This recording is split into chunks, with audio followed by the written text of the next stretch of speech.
suscité donc de Célébrito.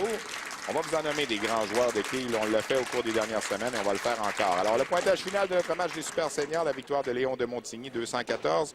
Ronald Lucier, 202. Réal Lapointe, 173. Place à notre match de la classe ouverte avec notre champion depuis la semaine dernière, Claude Cléroux. Oui, Claude Cléroux du centre de quilles La Fontaine qui va tenter de défendre son titre contre Michel Villeneuve du Salon de quilles du Vanier, un quilleur de Québec avec beaucoup d'expérience.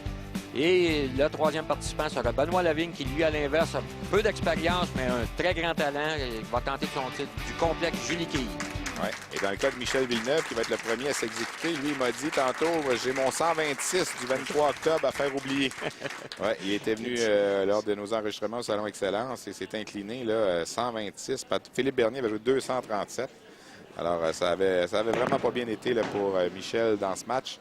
Et là, le premier tir, c'est beaucoup plus solide. Dès le départ, je peux te dire qu'en pratique, j'ai vu Michel évoluer sur les allées et a réussi beaucoup d'abats. Donc, on va certainement avoir un bon match. Alors, Claude Cléroux, vous voyez, la semaine dernière, 8 abats, 3 réserves, un carreau ouvert, un pointage de 224. Va tenter donc de défendre sa couronne. Son premier tir qui s'en va du côté gauche chez Mince. Et on se retrouve avec l'écart dès le départ, 5, 9 et 10. Un peu malchanceux, la quille 10 qui demeure en place avec les quilles 5 et 9. Surveillez Benoît Lavigne, vous allez voir son pied droit, pied gauche plutôt, termine très près de la ligne noire. Je ne sais pas si on va avoir la chance de le voir, là, mais il y avait quand même un bon espace. Un bon lancer. Benoît qui a un excellent talent. On peut voir la solidité de Benoît avec une très grande glissade, très fluide. Un joueur qui, techniquement, a beaucoup de potentiel pour réussir d'excellents lancers. Oui. Alors, Michel Villeneuve, donc, qui est âgé maintenant de 55 ans, qu'on voit aussi de temps à autre dans les matchs de la catégorie senior, évidemment. Oui, il y a un fait à noter, Stéphane, je parle de la glissade de Benoît, mais regardez comment Michel Villeneuve, à 55 ans, a réussi une belle glissade, bien élancée, bien étirée. Même genre de lancer que Claude, mais lui, la quille 10 a cédé. C'était presque pareil, mais lui, il va avoir la chance de récupérer sa réserve. On a vu, je l'ai mentionné, un petit peu malchanceux, Claude, que la quille 10 ait demeuré en place. Et malheureusement, lui, ne se retrouve avec un carreau ouvert, tandis que Michel pourra réussir la réserve. Est-ce que c'est dans ce temps-là que le facteur chance là, peut faire un petit peu la différence quand on parlait tantôt? Là? Exact. Ouais. C'est des situations où le facteur chance... Cette fois-ci, la quille 10 a cédé là, pour Claude aussi. Il était mince encore, mais là, la quille 10 n'est pas demeurée. Bon lancer de la part de Michel. Oui, bien récupéré, donc pointage de 20. Alors, si on vient à notre concours, là, qui sont les plus grands joueurs de l'histoire des petites quilles au Québec? Vous devez vous inscrire sur le site Internet là, des salons de quilles associés. Oui, et je pourrais... la semaine prochaine, vous amenez beaucoup de noms. J'ai rencontré cette semaine... On en a dit déjà il y a quelques semaines. On peut les répéter, évidemment. Tout le monde pense à François Lavigne, André Morissette. C'est les deux noms là, qui nous viennent le plus, mais il n'y a pas que. Non, Bill Toprani, Thierry Dissegna, Sébastien Lemieux, Jean Rioux, Marc-André Remond, Denis Rousseau, Léo Gordon, que justement j'ai rencontré cette semaine, Léo et Denis. Et je leur ai demandé de m'amener certains noms, des quilleurs de Québec, Pierre Roy, Alain Racine. On a parlé de Rémi Tremblay, Marcel Talbot, les frères Bolduc. Pierre Sigouin. Normand Martin-Beau, Thierry Dissegna. Exactement. Serge Racicot, Daniel Racicot, Serge qui était un grand quilleur avant son fils Daniel. Mais Daniel, aujourd'hui, qui est probablement le meilleur présentement sur le circuit. Donc, beaucoup de noms. Et la semaine prochaine... Alors, faites votre choix. Le grand jury va se pencher là-dessus au cours des prochaines semaines et vers la fin de la saison, là, vers la fin du mois d'avril, lorsqu'on arrivera à notre avant-dernière émission, on va faire connaître qui est le choix du grand jury. Et parmi tous ceux qui auront eu le même choix que le grand jury, vous vous retrouverez dans la boîte et là, on va tirer au hasard parce qu'évidemment, on s'attend qu'il y ait plusieurs fois le même nom de certains. Alors, inscrivez-vous, puis peut-être que vous allez vous envoler pour la Turquie. C'est quand même pas banal. On ne part pas pour la Turquie tous les jours. Là. Un très beau cadeau d'une valeur de plus de 4 000 $. Donc, un très beau prix à gagner. Et pendant que j'y pense, je viens de penser à un nom, Stéphane. Michel Vachon, qui a eu une carrière très excitante tout au long des années 80. Il est très spectaculaire sur les allées. Exact. La réserve qui est là-bas qui est récupérée donc, pour Benoît Lavigne. Il est 2-2 là, sur... la ligne numéro 4, donc à égalité avec Michel Villeneuve. Les deux joueurs ont 40 avec un abat en banque. Claude Cléroux, lui, a 27 et doit récupérer cette réserve. Donc, 13 quilles de retard, plus évidemment la réserve comparativement à l'abat de ces C'est deux rivaux. Quand même un bon départ de la part de Michel et Benoît. On peut voir Benoît avec sa grande glissade qui a beaucoup d'efficacité dans son lancer. Et les quilles, sans hésitation, tombent lorsqu'on frappe au bon endroit. Traverse du côté gauche et c'est extrêmement solide. Là. Troisième en 4 carreaux pour Michel Villeneuve. Excellent lancer. Comme j'allais le mentionner plus tôt, c'est impressionnant de la part de Michel à son âge d'arriver aussi avec une grande glissade aussi solide à la ligne. L'autre Leroux là, en quête de son premier rabat dans ce match. Chandail blanc parce qu'il est le champion en titre. Il a gagné la semaine passée contre Jacques Pigeon et Stéphane Roger. Attention, un peu plein du côté droit. Ouais, la quille 8 là, qui ne collabore pas. Lorsqu'on frappe un peu haut sur la quille numéro 1, c'est beaucoup plus difficile car la quille numéro 1, au lieu de faire son chemin comme la normale entre la quille 2 et 5, va frapper la quille numéro 2 plus mince et la quille numéro 5 plus de plein fouet. Donc, celle-ci a beaucoup plus de difficulté à se rendre à la quille numéro 8. Et là, ben, on va avoir un premier carreau vert vraisemblablement pour Benoît Lavigne parce qu'il se retrouve avec un écart 3-6-10 et la 7 complètement de l'autre côté.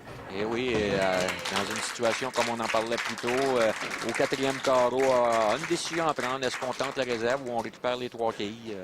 Ici, moi, j'aurais tendance à dire qu'au début d'un match, on récupère les 3 quilles. Ça peut faire une différence à la fin.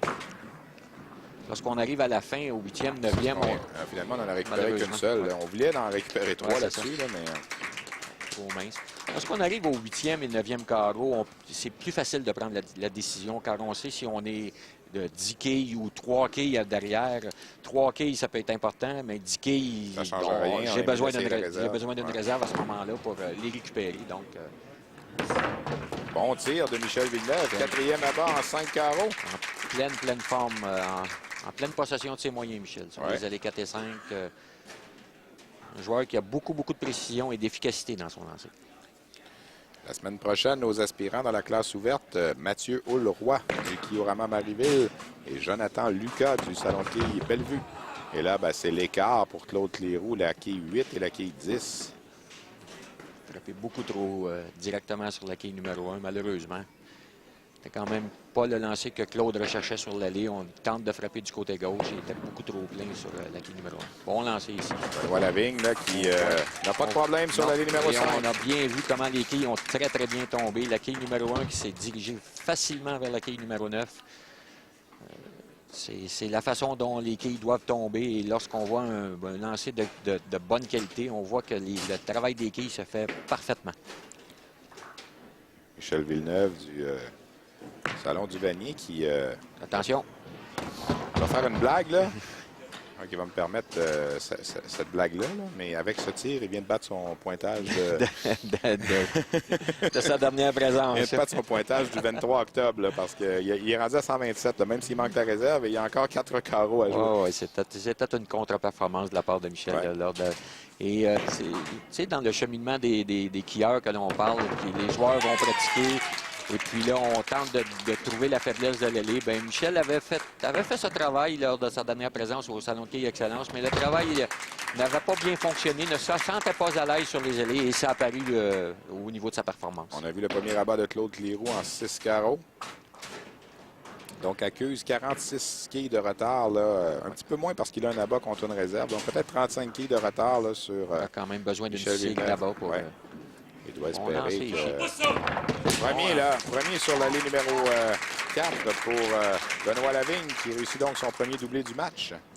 Beaucoup de talent chez ce jeune Benoît. On a vu encore une fois la boule déposée tout en douceur sur l'allée. Celle-ci semble flotter sur l'allée et arrive à l'autre bout, fait tomber les 10 quilles très facilement. Michel Villeneuve, ça traverse du côté gauche. C'est un peu plein. Et là, il a joué de chance un peu là-dessus alors qu'au dernier moment, la quille 3, on va la revoir. Doutait, puis à la dernière minute, la quille 3 qui va faire tomber la quille 6. Tout juste. T'es pas convaincu à 100 Non, son lancer, dès le départ, n'était pas tout à fait à l'endroit désiré, mais quand même, l'erreur n'était pas assez grande pour qu'il soit pénalisé. Bon lancer de la part de Claude. Traverse du côté gauche, et voilà son premier doublé du match. Son meilleur lancer sur l'allée 4 depuis le début. Alors, potentiellement 36 quilles de retard là, pour Claude Leroux sur Michel Villeneuve. Et Benoît Lavigne, s'il réussit un abat, là, va garder l'écart à une quinzaine de quilles. Bon lancer. C'est au centre un peu, oui. La quille 10 a cédé. Donc 2 et 4 qui demeurent debout, mais ça va accentuer l'écart un petit peu, là. Ça, ici, Benoît a bien fini à la ligne, mais le point de départ n'était pas tout à fait le bon. Déposer la boule légèrement. Et là, c'est loin à gauche. Attention. Et ça ne sera pas commode, ça, pour Michel Villeneuve. 1, 3, 6, 10. Et la 7 de l'autre côté. Encore une fois, quand on parle de chance ici, le fait que la quille 4 a tombé sans faire tomber la 7 se retrouve avec une réserve beaucoup plus, avec le degré de difficulté beaucoup plus élevé. Benoît Lavigne là, qui récupère la réserve. Ici, Michel se doit de frapper la quille numéro 1 du côté droit. Ne peut pas se servir de la boule pour aller chercher la quille numéro 7. Non, elle ne se rendra pas. Non. Et alors, c'est comme ça que c'est tenté, mais il va manquer un petit peu. Et carreau vert. Ça en a fallu de très peu ici. Alors là, ça va relancer tout ça, là. Mine de rien, là, avec un doublé, Claude Cléroux pourrait s'approcher à 4 quilles. Et Benoît Lavigne, s'il continue en bas, pourrait s'approcher à 5 quilles. Donc, Michel Villeneuve a encore le contrôle du match. Encore, mais à l'intérieur des 10 quilles, donc il pourra se permettre d'autres erreurs. Claude Cléroux. Non, là, ça le seul. Oui, il est tombé. Oh, en retardement. J'allais dire, ça lui aurait pris, mais. Ici, là. L'intervention d'une corde? Oui, effectivement, c'est la corde d'une quille qui a tombé, qui a entouré la corde de la quille numéro 9.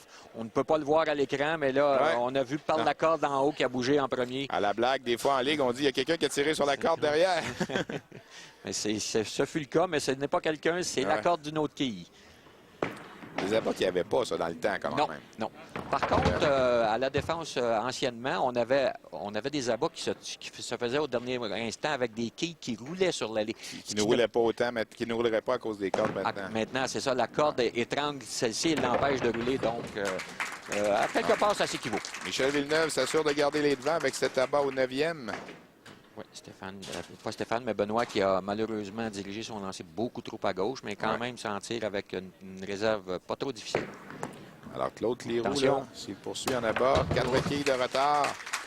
Alors, il faut mettre de la pression sur Michel Villeneuve, doit réussir un 4e abat consécutif. Oui, car Michel se devait de réussir là-bas pour garder les devants. Et Claude doit, lui, réussir là-bas pour rester à seulement 5 quilles. 4 quilles. 4 quilles. Un match serré, là. Ici, maintenant. Un autre bon lancer sur la carte. Du côté gauche, la balle est inscrite. Alors là, si Michel Villeneuve veut fermer la porte à Claude Cléroux, ça lui prend 2 abats et un compte de 7. Un compte de 7 pour fermer la porte. Sinon, Claude aura la chance de terminer sur l'allée numéro 5 au 10e. Au 10e. Oui, une allée là, où il a réussi 2 abats, 2 réserves jusqu'ici. Bon lancer de la part de Benoît ici. Benoît, c'est un peu mince. Alors, pour Benoît, là, c'est terminé. Il ne peut plus espérer plus que 197. Alors, à moins d'une catastrophe, nos 2 autres participants vont jouer supérieur à 200. Le tir de Michel Villeneuve, c'est plein. Attention!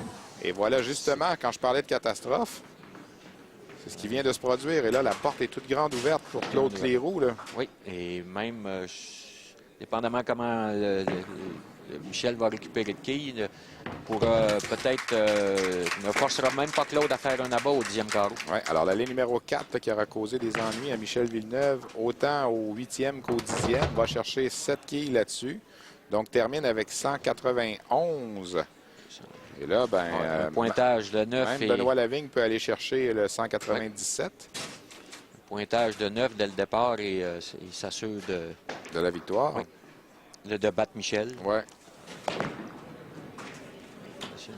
Qui est là, là-bas. Non, là, l'effet vélo qui est passé devant la quille numéro 8. Oui, on a vu l'effet vélo avec beaucoup de rotation dans le lancer. On a vu que la quille numéro 1... doit récupérer la réserve, là, parce que présentement, on est à 190. Là. Alors, il n'a pas encore battu Michel. Il doit récupérer la réserve. Il ne faut pas oublier que si Benoît fait 3 abats, il peut jouer 197.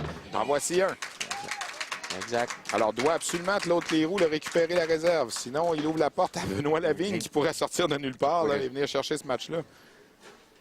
Oui, car après 8 carreaux, on a donné pas cher de sa peau et finalement, il est encore dans le match.